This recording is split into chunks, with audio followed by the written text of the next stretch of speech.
Hello friends, I am doctor Dharmendra Singh, director of Disha neuro psychiatry centre.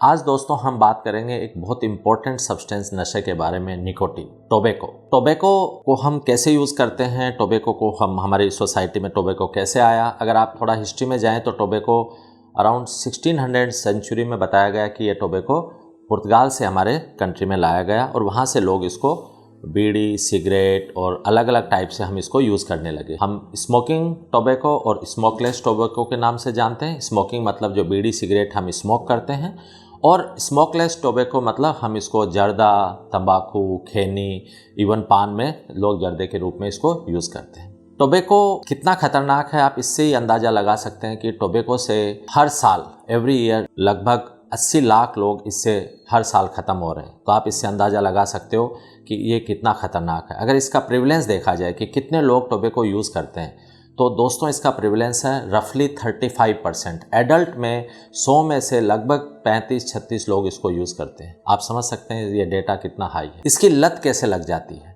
जब हम tobacco या बीड़ी cigarette या हम खैनी जर्दे के रूप में इसको यूज़ करते हैं, तो जैसे आपने स्मोक किया, विदिन 5 सेकेंड ये हमारे लंग में जाता है, लंग से ब्लड में जाता है और ब्लड से हमारे दिमाग में पहुंच जाता है 5 सेकेंड के अंदर अंदर। और अंदर जाके वहाँ पे कुछ ये केमिकल जो मैंने दूसरे वीडियोज़ में ही बताया, जैसे डोपामिन मेन केमिकल होता है जो प्लेजर हमें देता है, जो खुशी देता है, जो इसकी लत लाता है, वो डोपामिन इंक्रीज होता है। और डोपामिन इंक्रीज होने से आदमी को थोड़ी खुशी मिलती है, प्लेजर मिलती, वो थोड़ा ज़्यादा अटेंटिव हो जाता है अपने काम में, उसका कंसंट्रेशन बढ़ जाता है। और धीरे धीरे जब हम बार बार इसको यूज़ करते हैं तो जो डोपामिन इसके टोबैको की वजह से जो बढ़ता है, जो निकोटीन इसमें जो मेन केमिकल होता है, वो निकोटीन डोपामिन को बढ़ाने का काम करता है। और उसकी वजह से हमारा जो रिवॉर्ड पाथवे मैंने बताया था, जो लत लगने वाला, जो खुशी देने वाला पाथवे होता है, उसमें डोपामिन का लेवल बार बार बढ़ने से जो नॉर्मल खुशी हमें डोपामिन से मिल रही थी वो नहीं मिलती है। उसका जो थ्रेशोल्ड बढ़ जाता है और उसका एक पैरामीटर दूसरा सेट हो जाता है कि आपको स्मोक करना पड़ता है या आपको टोबैको लेना पड़ता है, जिसमें निकोटीन होता है, वो बार बार डोपामिन को बढ़ाता है और ऐसे करके इसकी लत लग जाती है। दोस्तों निकोटीन जो है, जो टोबैको की लत बहुत जल्दी, ये एक ऐसा नशा है जिसको गेटवे ड्रग भी हम बोलते हैं। क्योंकि जो भी लोग आज, चाहे वो अल्कोहल, गांजा, स्मैक, हेरोइन, कोकेन कुछ भी यूज़ कर रहे हैं, शुरुआत उनकी टोबैको से होती है। आपने काफ़ी कॉमनली सुना होगा कि सर मेरे चाचा जी बीड़ी पीते थे, पापा बीड़ी पीते थे, वो छोड़ फेंक देते थे, उसको उठा के मैं पीने लग गया। तो इसको बेसिकली गेटवे ड्रग के नाम से जाना जाता है। और ये एक ऐसा नशा है,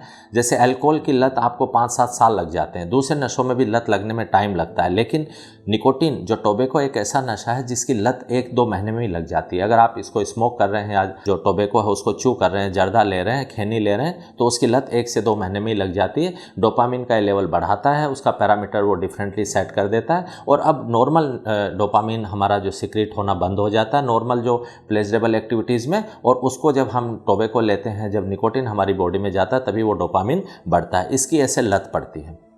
जब हम टोबैको की बात करते हैं तो मेनली हम बोलते हैं कि निकोटीन इसमें जो केमिकल है जो डिपेंडेंस करता है और उसके हार्मफुल इफेक्ट होते हैं। बट आपको पता होना चाहिए, निकोटीन के अलावा भी टोबैको में, तंबाकू में कम से कम 5 से 7 हज़ार केमिकल रसायन होते हैं जो हमारी बॉडी को नुकसान पहुंचाते हैं। उनमें से काफ़ी केमिकल तो जो इम्पोर्टेंट हैं, जैसे टार, बेंजीन, क्रोमियम, आर्सेनिक, ऐसे केमिकल हैं 100 के करीब जो कैंसर भी कॉज करते हैं, जिसको हम कार्सिनोजेनिक कहते हैं। निकोटीन के अलावा उसमें कुछ गैस होती हैं जो कि हमारे बॉडी के बड़ी हार्मफुल होती हैं, जैसे कार्बन मोनोऑक्साइड। कई बार आपने सुना होगा कि रात को कोई अंगीठी घर में ऑन मतलब छोड़ दिया और नाइट में वो गैस से आदमी की मौत हो गई। तो उसमें जो मेन गैस बनती है जिसकी वजह से आदमी की डेथ हो जाती है, वो कार्बन मोनोऑक्साइड होता है। तो जब हम स्मोक करते हैं तो जो कार्बन मोनोऑक्साइड मेन गैस, जो जहरीली गैस हमारे फेफड़ों में, लंग में जाती है और फिर वो हमारी पूरी बॉडी में जाती है। जब आपको लत हो जाती है, जब एडिक्शन हो जाता है निकोटीन का, तंबाकू का, तो इसमें अगर आप अचानक से पर्सन छोड़ता है तो उसके क्या क्या विड्रॉवल सिम्टम्स होते हैं। जैसे हमने दूसरे नशे में बात की कि हर नशे के एक विड्रॉवल सिम्टम होते हैं, तो इसमें भी फिजियोलॉजिकल और साइकोलॉजिकल डिपेंडेंस होता है। और जो फिजियोलॉजिकल डिपेंडेंस है, अचानक से आप निकोटीन को छोड़ोगे तो क्या क्या विड्रॉवल सिम्टम्स होते हैं। पर्सन अटेंटिव फील नहीं करता, उसका अटेंशन कंसंट्रेशन कम हो जाता है, पर्सन इरिटेबल, चिड़चिड़ापन उसमें आ जाता है, उसमें स्लीप डिस्टर्बेंस आ जाती है, उसको कॉन्स्टिपेशन रहने लगता है। और ज़्यादातर नशों में छोड़ने में टेकीकार्डिया होता है, आपकी हार्ट रेट बढ़ जाती है। बट निकोटिन एक ऐसा नशा है जिसमें विड्रॉल सिम्टम में ब्रेडिकार्डिया होता है, उसकी हार्ट बीट जो है वो कम होने लगती है ज़्यादा होने की बजाय। ये विड्रॉल सिम्टम हैं जो निकोटिन से होते हैं। तो पर्सन उन विड्रॉल सिम्टम्स को टॉलरेट नहीं कर पाता, उसका सामना नहीं कर पाता, और बार बार जिस रूप में भी वो स्मोकिंग या स्मोकलेस टोबैको को ले रहा था वो उसको कंटिन्यू करता है। तो अगर आपको विड्रॉल सिम्टम आने लगे, इसका मतलब आप उसके आदी हो चुके हैं, उसकी लत आपको पड़ चुकी है। अगर हम इसकी बात करें कि इसमें क्या क्या हार्मफुल इफ़ेक्ट हैं टोबैको के, तो आप सोच नहीं सकते कि इसके कितने ज़्यादा हार्मफुल इफ़ेक्ट हैं। हम टॉप टू बॉटम अगर बात करें, सबसे मेन आपको पता है कि इससे कैंसर के खतरे बहुत ज़्यादा बढ़ जाते हैं, जिससे लोग डरते भी हैं कि निकोटिन जो टोबैको है उससे कैंसर का खतरा होता है। और कौन से ऑर्गन हैं, कौन से हमारे बॉडी के पार्ट हैं जिनमें कैंसर का खतरा बढ़ जाता है। जैसे ओरल कैंसर, मुंह का कैंसर, आपका गले का कैंसर, श्वास नली का कैंसर, इवन स्टमक पेट का कैंसर, किडनी पेनक्रियाज का कैंसर, ब्लैडर का कैंसर। ब्लैडर का कैंसर तो ऐसा है कि जो मेन रीजन है ब्लैडर के कैंसर का वो टोबैको और निकोटीन ही है। तो इतने सारे ऑर्गन्स हैं जिनके कैंसर का खतरा बढ़ जाता है। उसके अलावा जैसे हार्ट में कई लोग कहते हैं सर स्मोकिंग खतरनाक है या आपका जो जर्दा आप खाते हैं वो खतरनाक है। जब आप जर्दा या टोबैको चू करते हैं तो उसमें जो टोबैको आता है, जो निकोटीन है, उसकी इवन अमाउंट जो ब्लड में ज़्यादा देर तक रहती है बजाय स्मोकिंग के। तो इवन आप जो जर्दा चू करते हैं वो इवन ज़्यादा खतरनाक है। तो आप जब उसको चू कर रहे हैं तो आपका जो कैंसर के अलावा और क्या क्या इसके खतरे बढ़ जाते हैं। आपके हार्ट पे इसका क्या खतरा होता है। बेसिकली जब हम उसको लेते हैं तो हार्ट पे आपकी जो धमनियां हैं, जो वेसल्स हैं, जो नसें हम बोलते हैं, वो सिकुड़ जाती हैं। इससे आपका बीपी, ब्लड प्रेशर बढ़ जाता है, आपकी हार्ट बीट बढ़ जाती है और आपको स्ट्रोक के, लकवा जो जिसको हम बोलते हैं, उसके खतरे बढ़ जाते हैं, हार्ट अटैक के खतरे बढ़ जाते हैं। अगर हम लंग, फेफड़ों की बात करें तो जो हम कार्बन मोनोऑक्साइड जो गैस अंदर लेते हैं और जो मैंने दूसरे आपको केमिकल्स बताए जैसे आर्सेनिक, क्रोमियम, बेंजीन, टार, उससे क्या होता है कि आपका शुरू में क्रोनिक ब्रोंकाइटिस, उसमें भी जो आपकी नसें हैं वो थोड़ी पतली हो जाती हैं और उसकी वजह से हमारी जो ऑक्सीजन है उसका प्रवाह, जो उसका सर्कुलेशन अच्छे से नहीं होता। तो शुरू में क्रोनिक ब्रोंकाइटिस होती है और फिर अंदर जो हमारी एल्वेलाई होती है, उसमें जहाँ पे हमारी जो ऑक्सीजन इकट्ठी होती है वो डैमेज हो जाती हैं निकोटीन से, और उसकी वजह से एम्फीजेमा नाम की बीमारी की आपका हवा हमारे फेफड़ों में, लंग में भरने लगती है। और जो एम्फीजेमा और क्रोनिक ब्रोंकाइटिस को मिला के हम COPD बोलते हैं। तो इसको COPD जो एक लंग की बीमारी हैं, जो फेफड़ों की बीमारी बढ़ जाती है। आपने देखा होगा जैसे ही सर्दियाँ आती हैं नॉर्मली कई लोग हमेशा खांसते रहते हैं, तो उनको जो COPD होने के बड़े हाई चांस रहते हैं। तो ऐसे अब अगर आप देखोगे कि सारे कैंसर के खतरे, आपका हार्ट का की बीमारी का खतरा, आपको लकवा, स्ट्रोक, आपका जो फेफड़े हैं उनकी बीमारी, आपकी TB होने के चांस इसमें कई गुना बढ़ जाते हैं। तो इसके हार्मफुल इफेक्ट काफ़ी हैं। और एक चीज़ आपको और जाननी होगी कि निकोटीन में बेसिकली जो दूसरे नशे हैं उसमें पर्सन को खुद को ही हार्म होता है, लेकिन निकोटीन में जैसे आप निकोटीन ले रहे हैं तो आपको जितना हार्म है, जैसे आपने स्मोक किया, आपने धुआं बाहर फेंका, तो आप देखोगे कि जो दूसरे लोग हैं जिसको हम पैसिव स्मोकिंग कहते हैं, उनका भी खतरा, उनको भी कैंसर होने के खतरे और दूसरी बीमारियों के खतरे बढ़ जाते हैं। और उनका खतरा कोई थोड़ा नहीं होता, उसका खतरा भी बहुत ज़्यादा होता है, जिसको हम सेकेंड हैंड स्मोकिंग कहते हैं। तो आप जिसको पैसिव स्मोकिंग कहते हैं, तो आप ये जानिए कि ये एक ऐसा नशा है कि अगर आपकी फैमिली में कोई स्मोक कर रहा है या निकोटीन ले रहा है तो आप ये मानिए कि आप भी निकोटीन ले रहे हैं, क्योंकि वो जब बाहर छोड़ता है तो उसका इवन जैसे कपड़ों के ऊपर, आप जो उस रूम में है, उस रूम की दीवारों के ऊपर वो जो केमिकल हैं, जो रसायन हैं, वो जो गैसेज हैं वो जमा हो जाती हैं और वो धीरे धीरे आपको नुकसान पहुंचाती रहती हैं। इवन कई बार आपको सुन के सरप्राइज़ लगेगा कि जैसे होटल में आपने रूम लिया होटल में और वो उससे पहले कोई पर्सन दूसरा रह के गया, अगर उसने स्मोक किया है तो आप सोचिए वो रूम अगर आप ले रहे हैं तो उसमें भी आपके ऊपर भी उसका इफेक्ट आएगा, क्योंकि जो अगर वहाँ उन्होंने स्मोकिंग की है तो वहाँ की दीवारों पर उस पर जो गैस और केमिकल रहते हैं वो धीरे धीरे दूसरे आने वाले लोगों को भी डैमेज करते रहते हैं। तो आप समझिए कि इसका मल्टीपल इफेक्ट है। जो पर्सन ले रहा है नशा, जो निकोटीन ले रहा है उसको तो है ही, उसके साथ जो दूसरा पर्सन है उसको, जिसको हम पैसिव स्मोकिंग या सेकेंड हैंड इफेक्ट बोलते हैं, और इवन जैसे उस रूम में अगर आप बाद में रहते हैं तो जिसको हम थर्ड हैंड इफेक्ट बोलते हैं। तो ये मल्टीपल लेयर में आपको आपको नुकसान पहुंचाता है, ये आपको समझना। इवन कई लोग जैसे पान खाते हैं कि सर मैं तो पान नहीं खाता हूँ, थोड़ा बहुत जर्दा डलाता हूँ और उसमें सुपारी लेता हूँ। आपको ये सुन के सरप्राइज होगा, कई लोगों को नहीं पता इवन जो सुपारी है उससे भी कैंसर का खतरा रहता है। उसको आपको फर्स्ट लाइन उसमें माना गया है WHO में कि जो कैंसर कोज कर सकता है। जैसे हम म्यूकोजल फाइब्रोसिस बोलते हैं, कई लोग कहते हैं कि सर हमारा मुंह खुलता नहीं है अच्छे से, हमारा मुंह मतलब हम अच्छे से खोल नहीं पाते, जो फाइब्रोसिस बनता है उसका one of the common reason सुपारी है। तो आप समझिए कि सुपारी भी खतरनाक चीज़ है, आप उससे बचिए। कई लोग कहते हैं सर हमारे घरों में तो खाया जाता था, पहले एक अलग बात थी, पहले जैसे शादियों में या कुछ सेरेमोनियल तरीके से लोग कभी कभी लेते थे, 1-2 पीस ले लिए, लेकिन आजकल जो मतलब 1-1, 2-2 रुपये में जो पुड़िया बना के देते हैं और उसमें काफ़ी इसका कंजम्पशन बढ़ गया। पहले जो लोग 8-10 साल में यूज़ करते थे, आजकल उस चीज़ को 5-6 महीने में यूज़ कर लेते हैं, इसलिए उसका जो खतरा है वो कई गुना बढ़ गया है। और तंबाकू का एक रीज़न ये भी है ज़्यादा लेने का, देखिए जैसे दूसरे नशों में जेनेटिक है, इसमें भी जेनेटिक रोल होता है, बट इसमें एनवायरमेंटल फैक्टर, आजकल आपने देखा कि एक स्टाइल बन गया, ये मॉडर्न स्टाइल, लोग स्मोक करते हैं। इवन आपने देखा कि कई हमारे एक्टर, बॉलीवुड सेलिब्रिटी इसका ऐड करते हैं, जो कि क्योंकि लोग उनको एज ए रोल मॉडल की तरह देखते हैं, तो वो लोग मतलब उसका एक फैशन स्टाइल, एक फैशन स्टेटमेंट बन गया कि यार वो स्मोक कर रहा है, स्मोक करते हुए कितना अच्छा लग रहा है। वो लोग एक दूसरे जो इन्फ्लुएंस हो रहे हैं या जो एक रोल मॉडल की तरह इसको यूज़ कर रहे हैं, ये भी एक रीज़न है। और उसके अलावा ये सस्ता बहुत है, आप देखोगे कि खैनी, जर्दा, ये ऐसा है कि जो हर कोई अफोर्ड कर सकता है, इसलिए ये भी एक इसका रीज़न है कि लोग इसको, जो सस्ता नशा है, लोग रोल मॉडल की तरह जैसे जब दूसरों को देखते हैं तो उसको यूज़ करते हैं, एक फैशन स्टेटमेंट बन गया। ये कुछ ऐसे रीज़न है कि जो ये बहुत जल्दी लोगों में फैल रहा है।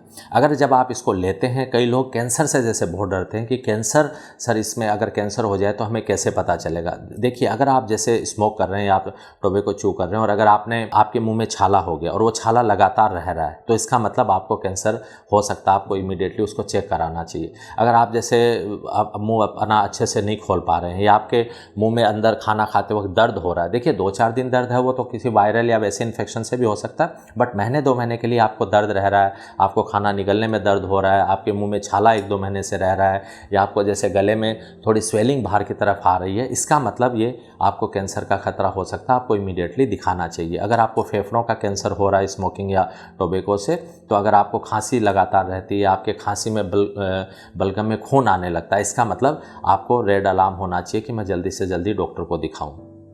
तो ये दोस्तों इसके काफ़ी हार्मफुल इफ़ेक्ट हैं जो मैंने आपको डिटेल में बताने की कोशिश की कि ये कितना ख़तरनाक नशा है। कई लोग कहते हैं कि सर मैं तो 1-2 ही सिगरेट पीता हूँ, क्या कभी जब भी मैं पीता हूँ वो भी हार्मफुल है क्या?